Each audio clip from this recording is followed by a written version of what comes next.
शिव म्हणजे काय? किंवा शिव कोण आहे? शिव म्हणजे जे नाहीये ते, तो जे नाहीये ते आहे. हजारो वर्षांपूर्वी आपण म्हणालो की सर्व काही या शून्यातून आलं आहे. हा काही योगायोग नाही की गणितात याच संस्कृतीने शून्य शोधून काढला. कारण शिव म्हणजे तेच, रिकामं, शून्य.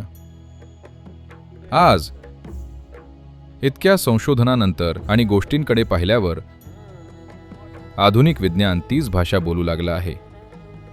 त्याचवेळी ते म्हणतात, आतापर्यंत जर कशाला काही करायचं असेल तर ते काहीतरी असलं पाहिजे.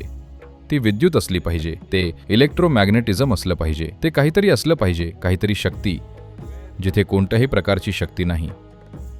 सर्व काही नष्ट झालं आहे. ते खूप शक्तिशाली आहे. म्हणून त्याला काय म्हणावं हे न कळल्याने ते त्याला डार्क एनर्जी म्हणतायत. आता आपण शिवाला नेहमीच कार म्हणतो, तर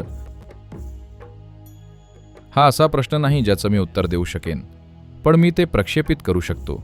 मी वाट पाहतोय लोकांची जे या प्रक्षेपणासाठी तयार असतील.